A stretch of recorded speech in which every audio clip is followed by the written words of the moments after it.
Hello दोस्तों, स्वागत है आपका मेरे यूट्यूब चैनल परीक्षा प्लान में। तो कैसे हैं आप लोग? आई होप अच्छे होंगे। तो चलिए आज के वीडियो को शुरू करते हैं।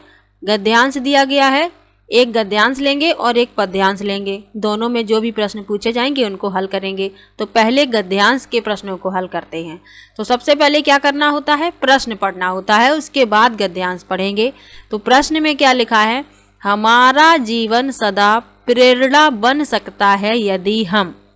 अब पढ़ लेते हैं गद्यांश। लिखा है, मानव के मर्म स्थल में परोपकार और त्याग जैसे सद्गुणों की जागृति तभी हो पाती है जब हम अपने तुच्छ भौतिक जीवन को नगण्य समझकर उत्साह उमंग के साथ दूसरों की सेवा, शुश्रूषा तथा सत्कार करता है। यह कठोर सत्य है कि हम भौतिक रूप में इस संसार में सीमित अवधि तक ही रहेंगे। हमारी मृत्यु के बाद हमारे निकट संबंधी, मित्र, बंधु बांधव जीवन भर हमारे लिए शोकाकुल और प्रेमाकुल भी नहीं रहेंगे। दुख मिश्रित इस निर्बल भावना पर विजय पाने के लिए तब हमारे अंतर्मन में एक विचार उठता है, क्यों ना हम अपने सत्कर्मों और सद्गुणों का प्रकाश फैलाकर सदा सदा के लिए अमर हो जाएं। सेवा प्रवृत्ति अपनाकर हम ऐसा अवश्य कर सकते हैं। अपने निस्वार्थ व्यक्तित्व और परहित कर्मों पर बल हमेशा के लिए मानवीय जीवन हेतु उत्प्रेरणा बन सकते हैं। तो यही तो प्रश्न का उत्तर है। ये लिखा है कि अपने निस्वार्थ व्यक्तित्व और परहित कर्मों के बल पर हम हमेशा के लिए मानवीय जीवन हेतु उत्प्रेरणा बन सकते हैं। चलिए प्रश्न पर चलते हैं। प्रश्न में यही पूछा गया है कि हमारा जीवन सदा प्रेरणा बन सकता है यदि हम निस्वार्थ भाव से परोपकार करें। आपको गद्यांश का भाव भी समझना है। ये नहीं कि आप ये सोचें कि प्रश्न का उत्तर वही लाइन रखी हो, ऐसा नहीं होता। आपको भाव समझना पड़ेगा कि गद्यांश में क्या बताया जा रहा है, तो आप आसानी से प्रश्नों को हल कर लेंगे। अगला प्रश्न है, धर्म के आचरण का उद्देश्य है। तो धर्म के आचरण का उद्देश्य पूछा गया है, यहाँ तक पढ़ लिया है और ऊपर लिखा था कुछ ऐसा, प्रकाश फैलाने जैसा। तो चलिए फिर से इसको ढूंढते हैं। मानव के मर्म स्थल में परोपकार और त्याग जैसे सद्गुणों की जागृति तभी हो पाती है जब वह अपने तुच्छ भौतिक जीवन को नगण्य समझकर उत्साह उमंग के साथ दूसरों की सेवा, शुश्रूषा तथा सत्कार करता है।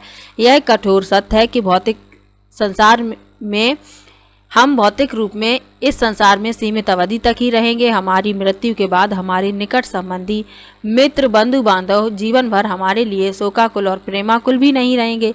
दुख मिश्रित इस निर्बल भावना पर विजय पाने के लिए तब हमारे अंतर्मन में एक विचार उठता है कि क्यों ना हम अपने सत्कर्मों, सद्गुणों का प्रकाश फैलाकर सदा सदा के लिए अमर हो जाएं। तो यही तो प्रश्न का उत्तर है कि क्यों ना हम अपने सत्कर्मों और सद्गुणों का प्रकाश फैलाकर। तो धर्म के आचरण का उद्देश्य यही तो हुआ कि अच्छे कर्मों और गुणों का प्रकाश फैलाना। चौथा विकल्प इस प्रश्न का उत्तर है। अगला प्रश्न है, ऐसे विचार सज्जन मनुष्यों के अंतर्मन में सदा उठते रहते हैं। अनुच्छेद में प्रयुक्त उपर्युक्त अशुद्ध वाक्य को 4 भागों में बांट दिया गया है, जिनमें से एक भाग पहचानिए जिसमें अशुद्धि हो। यानी कि ये 4 भाग लिखे हुए हैं, इनमें से एक अशुद्ध है और अशुद्ध ही आपको बताना है।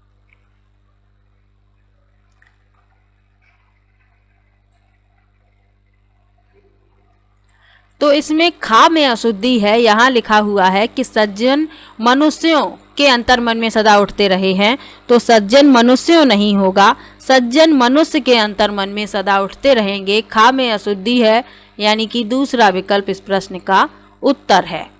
अगला प्रश्न व्याकरण का है। लिखा है, शेष शब्दों से भिन्न शब्द पहचानिए।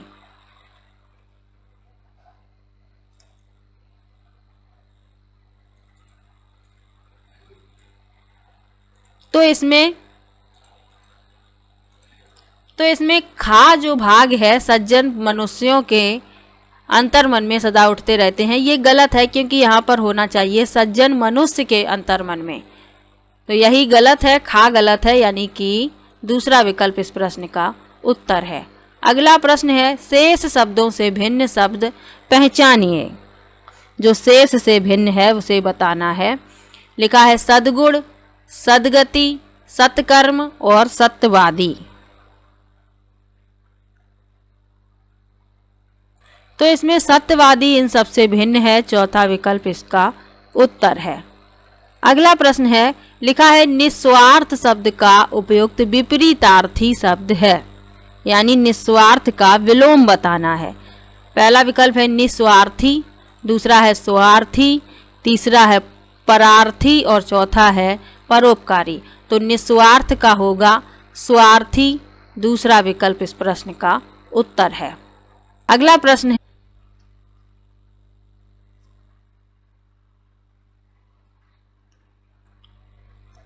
पाठांश में प्रयुक्त आध्यात्मिकता शब्द किन उपसर्ग प्रत्ययों से बना है, यानी आध्यात्मिकता में उपसर्ग और प्रत्यय बताने हैं। तो आध्यात्मिकता में अधि उपसर्ग है, एक और ता प्रत्यय जुड़े हुए हैं, यानी कि पहला विकल्प इसमें सही है। अगला प्रश्न है, ऐसे परोपकारी लोग सदा पूजे जाते रहेंगे जो। अब ये गद्यांश पढ़कर देना पड़ेगा, तो चलिए पढ़ लेते हैं। तो ये जितनी अंडरलाइनें खिंची हैं ये तो सब पढ़ ही चुके हैं, यहाँ ऊपर तो नहीं बताया गया है। दूसरे पैराग्राफ में देखते हैं।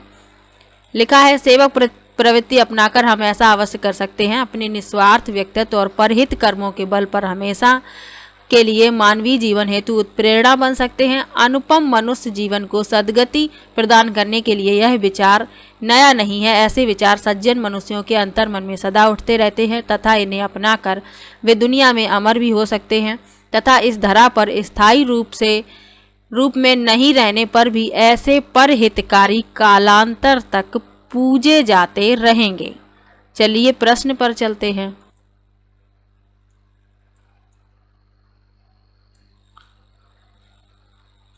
प्रश्न में विकल्प में लिखा है अमूल्य मानव जीवन में श्रेष्ठ शिक्षक सेवक वृत्ति अपनाकर परहित करते रहे। तो यही तो उत्तर है, परहित अपनाकर जो सेवा करेंगे तो वो पूजे जाते रहेंगे। दूसरा विकल्प इसमें सही है। मैं फिर से कह रही हूँ कि भाव समझने का प्रयास कीजिए कि गद्यांश का भाव क्या है। अगला प्रश्न है कठोर सत्य किसे कहा गया है। चलिए चलते हैं गद्यांश पर। तो यहाँ तो ये उत्तर नहीं है, पहले पैराग्राफ में मिलेगा। लिखा है मानव के मर्म स्थल में परोपकार और त्याग जैसे सद्गुणों की जागृति तभी हो सकती है जब वह अपने तुच्छ भौतिक जीवन को नगण्य समझकर उत्साह उमंग के साथ दूसरों की सेवा शुश्रूषा तथा सत्कार करता है। यह कठोर सत्य है कि हम भौतिक रूप में इस संसार में सीमित अवधि तक ही रहेंगे। यही तो उत्तर है। इसको अंडरलाइन कर देते हैं।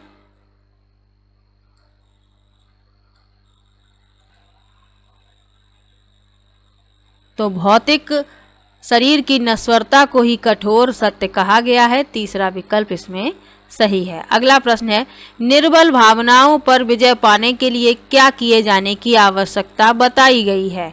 चलिए गद्यांश पर चलते हैं। तो यहाँ तक तो अभी पढ़ा ही है, इसके आगे पढ़ते हैं। हमारी मृत्यु के बाद हमारे निकट संबंधी मित्र बंधु बांधव जीवन भर हमारे लिए शोकाकुल प्रेमाकुल भी नहीं रहेंगे। दुख मिश्रित इस निर्बल भावना पर विजय पाने के लिए तब हमारे अंतर्मन में एक विचार उठता है कि क्यों ना हम अपने सत्कर्मों और सद्गुणों का प्रकाश फैलाकर सदा के लिए अमर हो जाएं। चलिए चलते हैं प्रश्न पर। तो अच्छे कर्मों से नाम अमर कर लेना, यानी सत्कर्मों से नाम अमर करके हम युगों युगों तक अमर हो जाएं, यही कहा गया है। दूसरा विकल्प इस प्रश्न का उत्तर है। तो गद्यांश को हल कर लिया, अब आते हैं पद्यांश पर। ये लिखा है पद्यांश।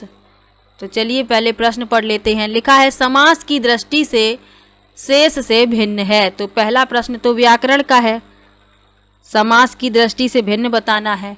पहला विकल्प है अपनी अपनी, दूसरा है रहन सहन, तीसरा है खान पान और चौथा है मिलना जुलना।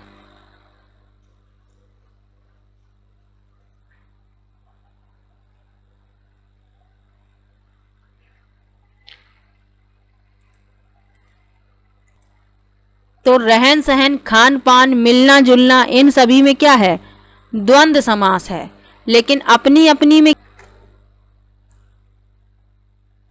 तो पहला इसमें भिन्न है, यही पूछा गया है। अगला प्रश्न देखते हैं। सदियों से कुचले लाखों तूफान हमने पद तल से, कथन में तूफान का भाव है।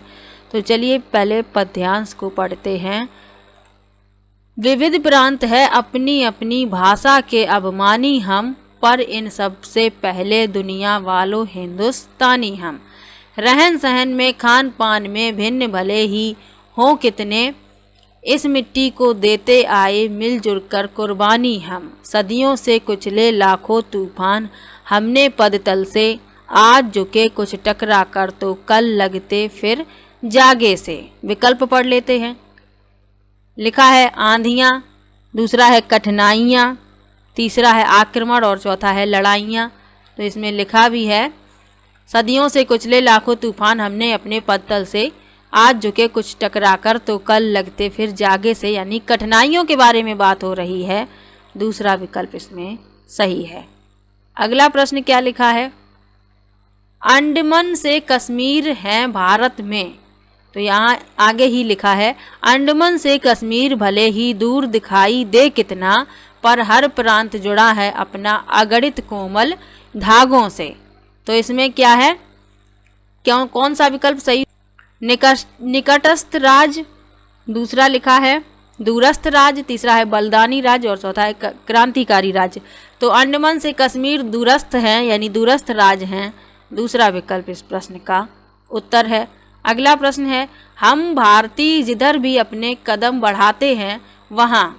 तो चलिए पढ़ लेते हैं।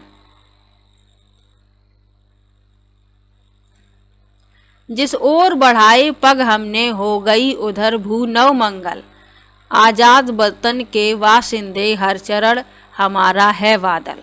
तो जिस ओर हमने पग बढ़ाए हैं उस ओर क्या हो गया है, भू नव मंगल हो गई है, यानी कि शुभ कार्य होते हैं। चौथा विकल्प इसमें सही है। यहाँ लिखा है नव मंगल, मंगल मतलब शुभ कार्य। चौथा विकल्प इसमें सब सही है। अगला प्रश्न है पैर शब्द का समानार्थी नहीं है। तो पैर शब्द का समानार्थी नहीं है पूछा गया है, पद्यांश पढ़ने की आवश्यकता नहीं है। तो पहला विकल्प है नव, दूसरा है पग, तीसरा है पद और चौथा है चरण। तो नव मीन्स क्या होता है, नया। तो यही समानार्थी नहीं है पैर का, बाकी सभी पैर के समानार्थी है। पहला विकल्प इसमें सही है। अगला प्रश्न है कविता के अनुसार विविधताओं के बीच भी हम एक हैं क्योंकि सबसे पहले हम। सबसे पहले हम क्या हैं, पद्यांश ना भी पढ़ें तब भी आप उत्तर दे देंगे, क्योंकि सबसे पहले हम क्या हैं, भारतीय हैं। दूसरा विकल्प इसमें सही है। यहाँ भी आपको दिखा देते हैं कि लिखा है विविध प्रांत है अपनी अपनी भाषा के अभिमानी हम, पर इन सब से पहले दुनिया वालों हिंदुस्तानी हम। तो हम लोग क्या हैं, भारतीय हैं। तो पद्यांश से इतने ही प्रश्न पूछे गए थे, तो इनको सॉल्व कर लिया है। तो यदि आपको गद्यांश और पद्यांश से संबंधित कोई भी डाउट हो तो आप कमेंट बॉक्स में ज़रूर लिखिएगा। इसके अलावा ईवीएस के मैंने सभी ऑफलाइन वाले पेपर सॉल्व करवा दिए हैं, यानी ईवीएस के सभी प्रीवियस ईयर के क्वेश्चन मैंने सॉल्व करवा दिए हैं पेडागोजी को छोड़कर। तो आप लोग वो वीडियो भी देख सकते हैं, मैंने लिंक दे दिया है। तो चलिए मिलते हैं नेक्स्ट वीडियो में। तो वीडियो कैसा लगा कमेंट बॉक्स में ज़रूर बताइएगा। वीडियो को लाइक कीजिए, शेयर कीजिए और चैनल को सब्सक्राइब कर लीजिए।